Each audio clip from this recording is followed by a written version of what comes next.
where you can fit in and what you can be doing within the music industry. And speaking for myself, that's always been the way it's gone. I had no idea at one point. I was a lot like the other panelists and say, I'm a record producer, okay?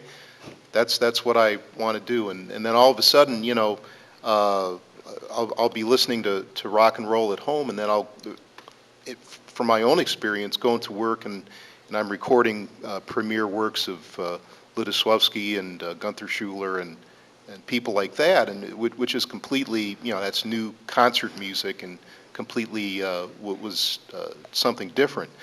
But it was just my awareness that the people I was associated with at the time, the labels that I was associated with at the time, that's what they were into, and that's how I could serve them at that time when I was first getting into this, is, I knew enough about music that I could study scores and interact with the composers, and it was a very exciting thing. So be aware, how can I, what can I do to help? How can I fit into this situation here?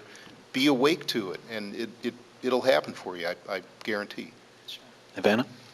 I want to take that a little further there. As an employer, and I get people from Cal Poly trying to apply for a job, When I first came out here, in college still, I took a semester off, and I knew I wasn't good enough to make a living playing saxophone or something, which is what I played.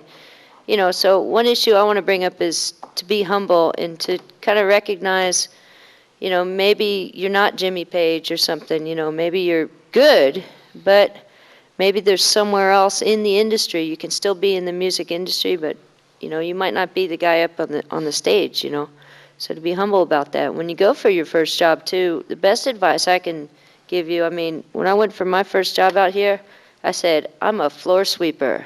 I'm not a record producer. I'm not even a good sax player. I'll do whatever. I just want to get in. So, and, kids that come in, the guy who's, comes in and says, yeah, I've got my AA engineering degree. And I'm like, yeah, really? You know the resistor color code? It's, wait, I know it. I'm like, yeah, well, okay, you haven't worked yet, so you're a floor sweeper, so like me, and now I'm the boss. So listen to me. That's what I can recommend for y'all is to be humble in your expectations when you're starting out, and if you get in companies or anything, even if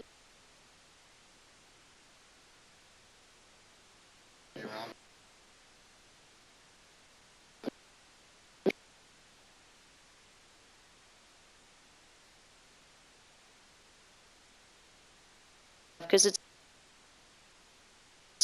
opportunity.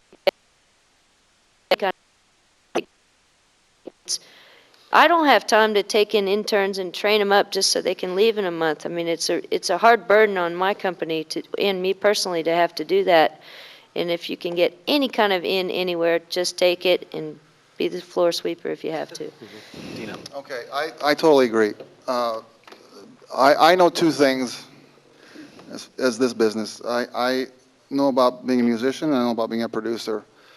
First of all, I was a musician since I was 10, and I still am, but don't gig anymore. Long time. If you're a musician in this business, you have to live, and you want to record and you want to be successful, you have to live your music. You have to be what your music is. Don't pretend. Don't try to be like the other guy. You have to do certain aspects in your music to get on the radio, as he was talking earlier about, you have to make a record that the record company can sell. You have to be cognizant of that, but be yourself. Live what your music is every day. If you like rock, listen to all the other groups that are out there making money, but then do your own thing. Do what you are, and don't change. If you want to be a producer, listen to all kinds of music, because you can take from all different kinds of music. Know what all kinds of instruments are supposed to sound like.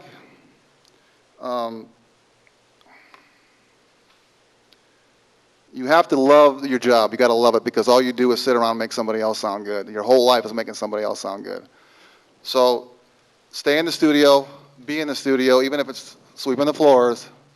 Go in the studio, sit. I never went to school a day in my life for this, and now I'm teaching. So if you're around it long enough, you will know the business. Go in the studio, stay in the studio, whatever you can. Knock on the door. Can I come in?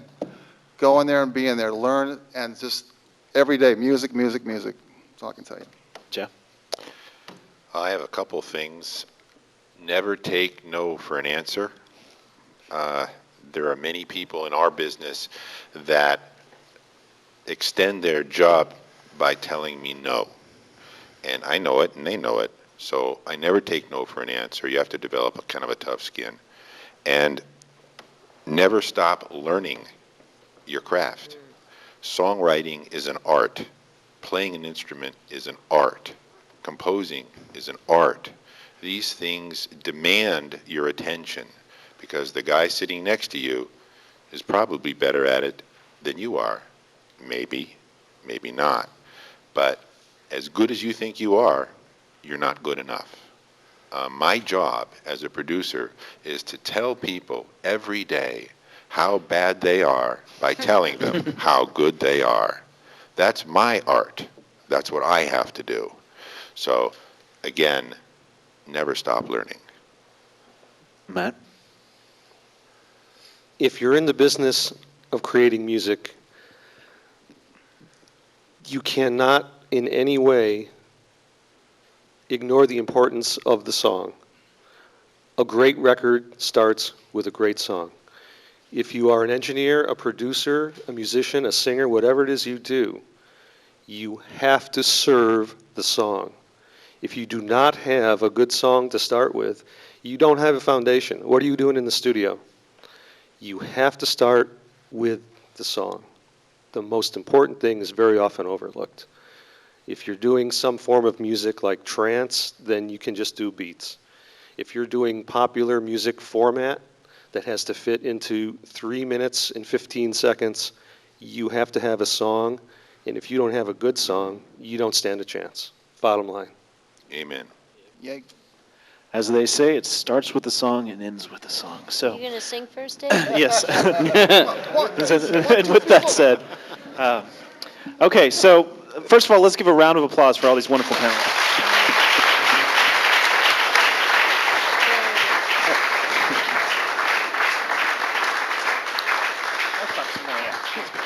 I think we should just keep going, keep plowing through this. We got a couple more things to do. I mean, the first thing, obviously, we have about, what do we have, 20 minutes, 15 minutes for audience questions?